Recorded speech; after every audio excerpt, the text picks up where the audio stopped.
My name is Ryan. I'm the host of the program. It's our Paris is Almost a Stripper edition of Ryan's Rock Show. Today we're going to be speaking to a band from Colorado. They're called Drop Dead Gorgeous.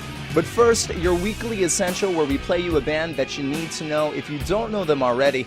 This band is called As Cities Burn, and you're listening to Ryan's Rock Show.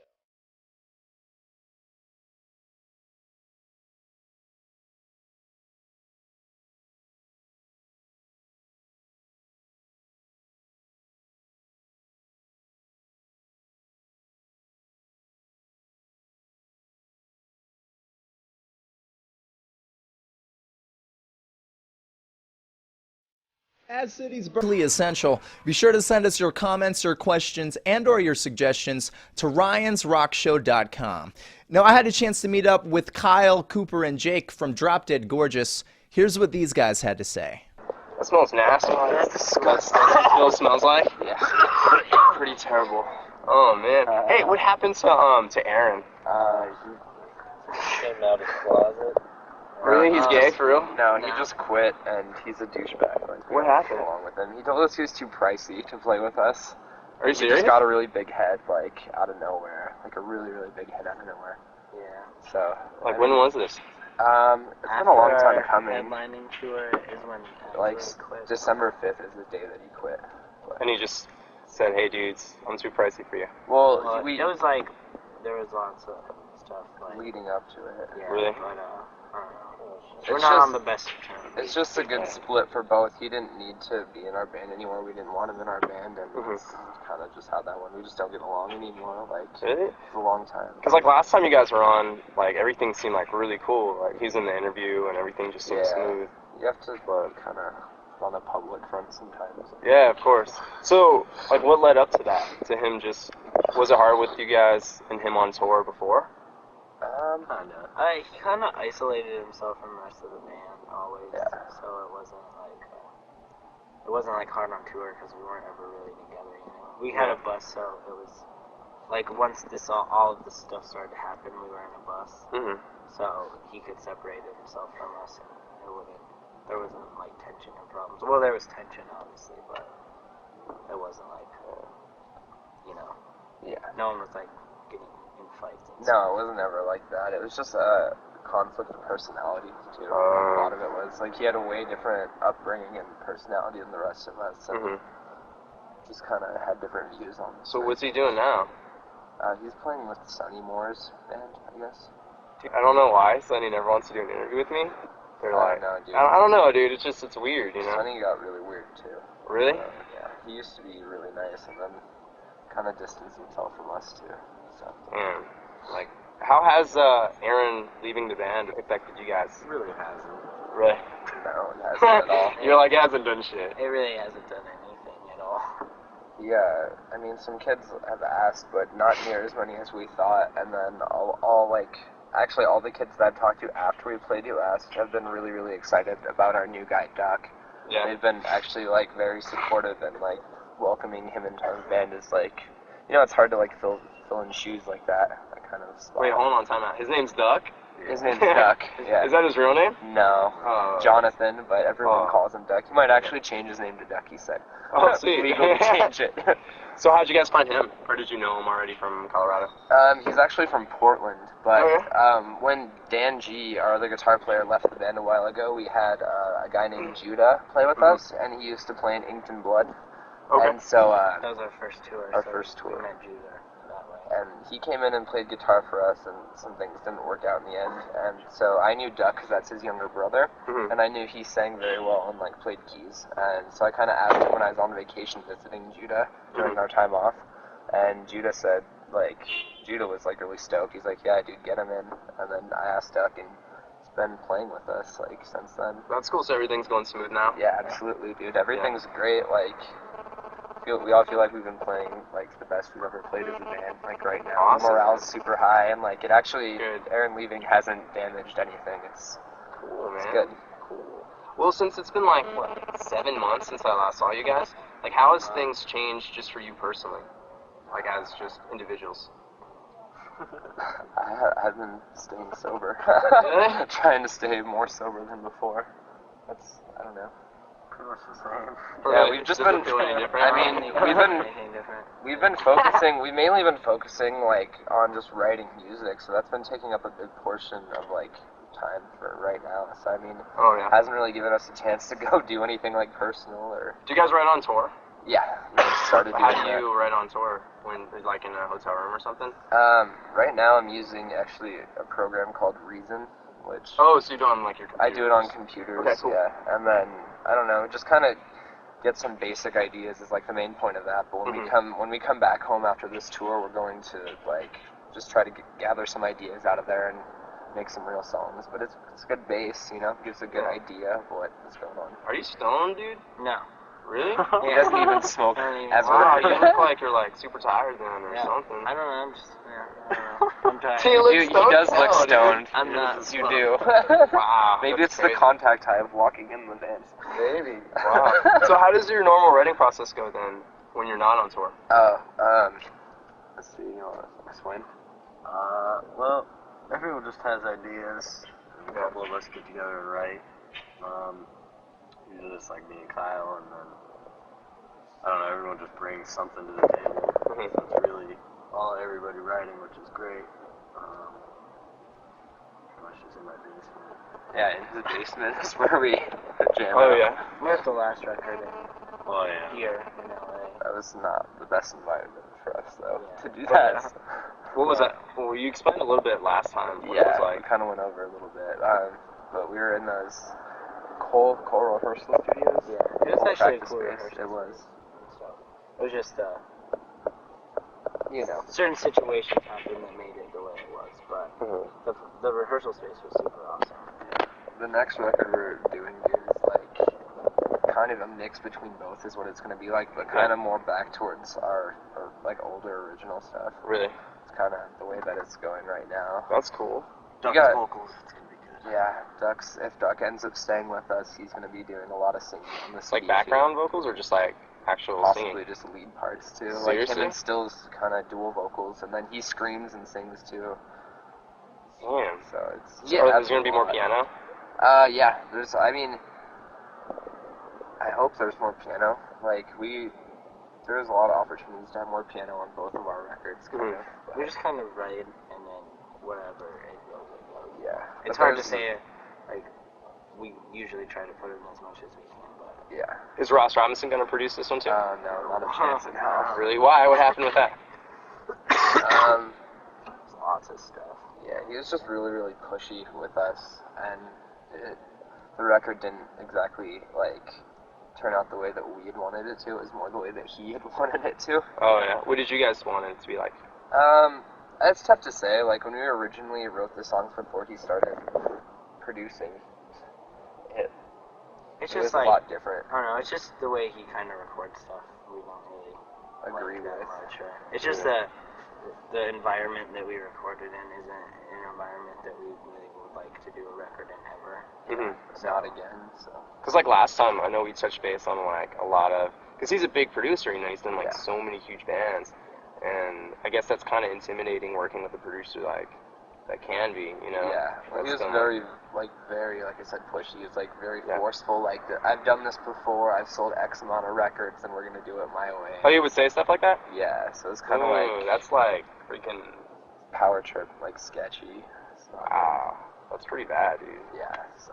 That So are you guys gonna like self-produce your next one, or are you gonna work with somebody else? No, we're debating between a few people right now, but one of the options is Brian McTernan, and we'd really like to do a record with him because he's done some cool stuff. I'm not sure who that is actually. He did the Full Circle Survives and Blood Oh, yeah? Record, and he's done Recover and Cave In. Oh, Cave In's the shit. Yeah, He's like got some right. cool stuff.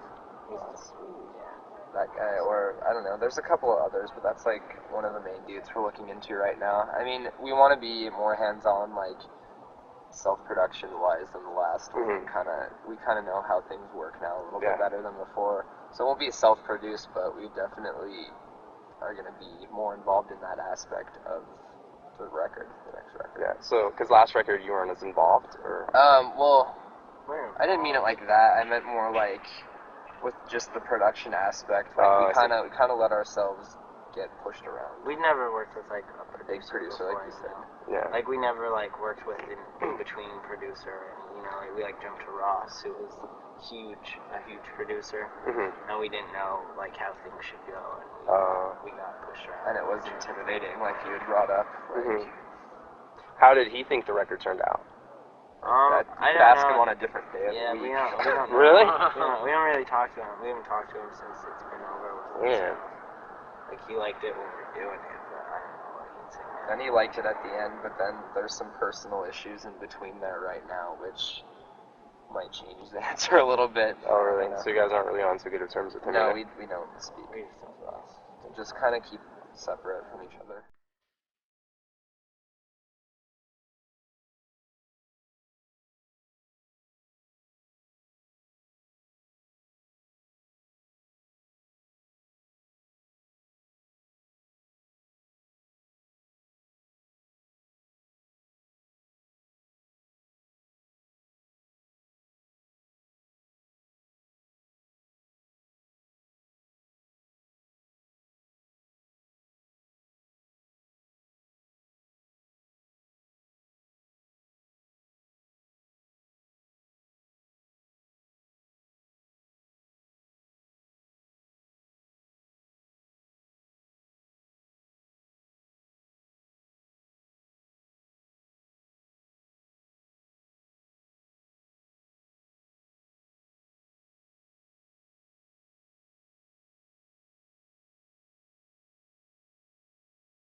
Do your friends or family, does anybody treat you differently now?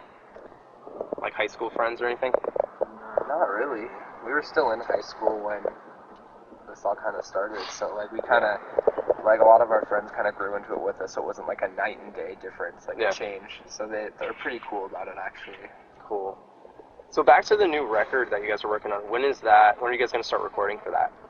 Like actual like in studio?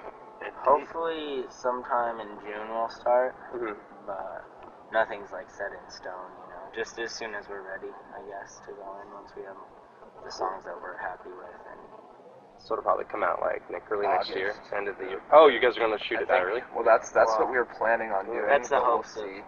nothing's Jenna's smiling over there. That's I don't a know if fast she heard turnaround, that. yeah.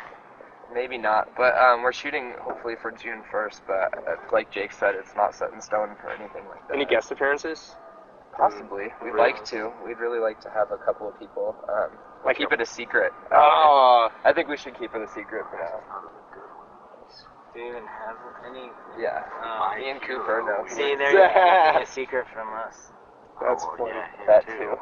too. Let's keep it a secret. We'll Like, let you know that's later cool. on. Random things happen too, like Paul from Slipknot and Wes and Michael and Daniel from Idiot Pilot were like, we were writing and then it was just random. All of a sudden they were like, oh, we'll do the song together, kind of, you know. Oh yeah. So it wasn't like we were even planning on anything to happen. So, you know, it could go that way again a little bit too. That's pretty cool.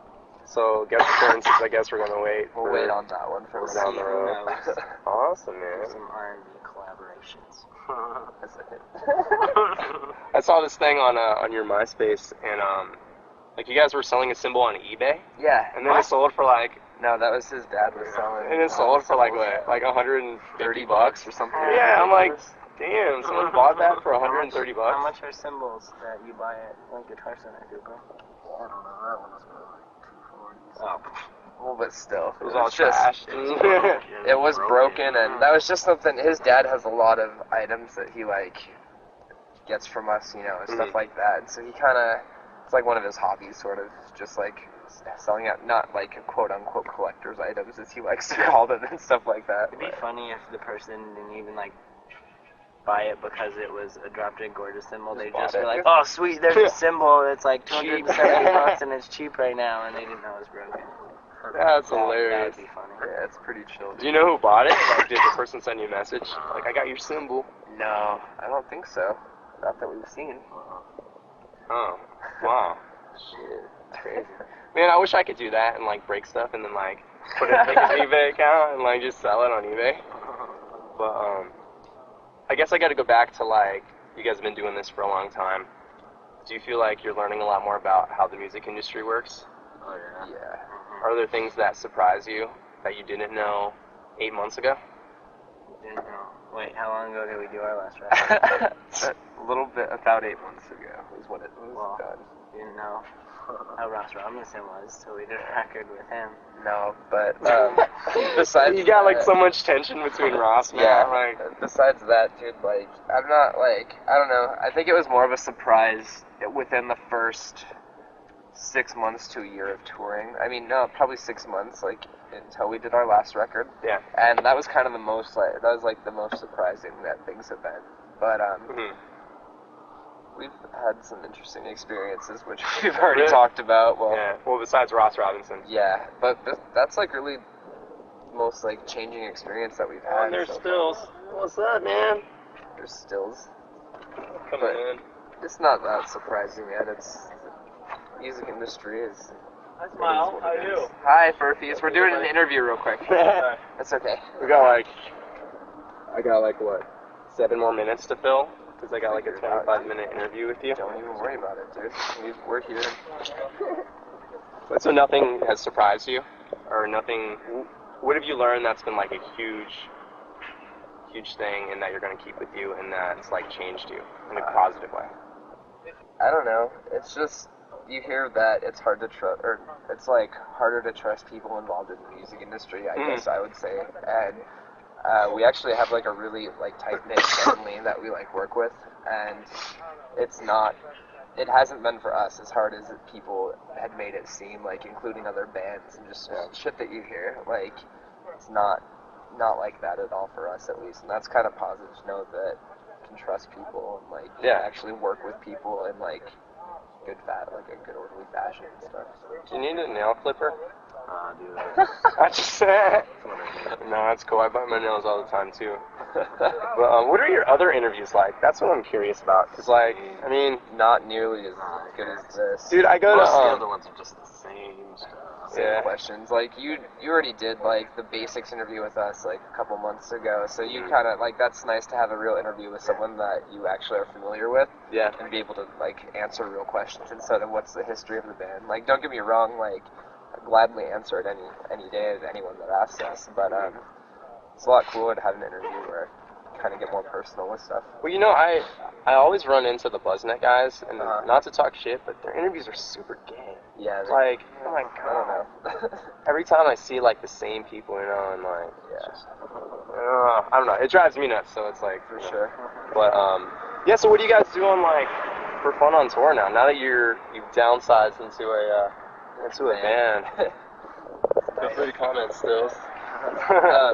I was gonna say, downsizing actually has been fine for us, dude. Like, when we were in that bus, we were kind of out of touch with reality, and like, Really? you get kind of pushed away because you spend a lot of the time on the bus instead of getting out to. Not that we didn't like meet the other bands and hang out with them, because we did, but like this tour, like definitely hung out with more people, just talked to a lot more fans. Hang out, went and I don't know. What else? Pretty much do the same stuff, except Except there's no TV. Yeah. And we don't sleep as much. Yeah. And That bus the was difference. really nice, dude. It was fun, dude. A lot of fun. And like all that liquor in there. Yeah. There was a lot of liquor and stuff. Yeah, but it like cost a shitload probably, to keep that. It was $40,000. That's Like, a big negative for being in the bus. yeah. Was that really, did that hurt you guys financially? Yeah. It didn't hurt us financially. We just didn't get paid. Like, Yeah. so I mean, there wasn't like any really like big problems with money, but no one walked away with extra money for Christmas or the holiday season because of that. Yeah. So it'll be nice to finally make up for that and actually get paid a couple grand, hopefully something for this tour, because we haven't been paid since Warped Tour, probably since Warped Tour. So it's about time for us to get some bank in the pocket, man. I know. Man, I heard this weird rumor, and I don't know if it's true. It's from somebody in a different band. I probably shouldn't say because it's recorded. But I heard this rumor that you guys, on one of your tours, like you had like a really bad show in like the middle of nowhere, and like one time, like the time before you came to that city, I think it was like in Kansas or something, and there were like a few hundred kids there, and then when you guys went back the second time, like something went wrong with the promoter, and there were like 60 kids there. Did something like that happen? Not that I remember. The only thing that I can remember the kids were a little bit upset about was we had a show in Alabama, and the venue was really, really small and unsafe, and there was probably more kids than capacity, and it was just, the promoter had moved the show a bunch and didn't tell kids, and then didn't tell us. I don't know, the whole situation just got really fucked up, and then we got blamed for it when it was actually like a totally unprofessional move on the promoter's behalf, and then he went on to say that we didn't play the show because we were too good to play or some shit like that. And it was total bullshit, dude. We almost I don't even know. I'll just leave it at that. It's bullshit. It was not true. The promoter was very unprofessional and lied to kids, and which turn got us a lot of flack, which was kind of undeserved, we feel. Yeah. Does other stuff like that happen? Like in certain cities where... Not There's generally. shitty stuff like last night. That was shitty. Like the security ended up pepper spraying like 12-year-olds. Like in the, Kids weren't even doing anything. It was like 150 cap venue for this tour, and they like oversold by like 4 400. times. Yeah, it was like... So the fire marshal ended up showing up, and I don't know what happened with that, but he didn't cancel the show. But like they were, like the security guards were just like going up to random kids that weren't doing anything and being like, "You need to go." And they bought tickets? The kids were like, "Well, I want my money back if you're gonna kick me out. I paid to see the show." And they're like, "No, you just have to leave." And so some of the kids were like, "No, we're not leaving." And so the security guards said they were getting out of line and they pepper sprayed. They're just open in an open area, pepper sprayed, and everyone was fucking sick. Like, They even got a lot Kids of were the throwing band up. guys. Yeah, like and, Jamie guys. from Scary Kids passed out from it. fucked up his arm, dude. He like blacked out when he was like trying to walk out, right, or something, and he fell and scraped up his arm really bad. What city was this? Fresno. Fresno was last night. Is that the Belmont Theater? Is the name of the I've heard of venue? it, yeah. That venue probably won't be a venue anymore coming up. You guys aren't going to go back there, right? We won't go back there. The promoter was sketchy too about it. I don't know. It was the security's fault, but still, dude. Thanks to the guys in Drop Dead Gorgeous for coming on the show. We leave you this week shining some limelight on the band. They're called Every Time I Die. We'll see you next week on Ryan's Rock Show. Peace.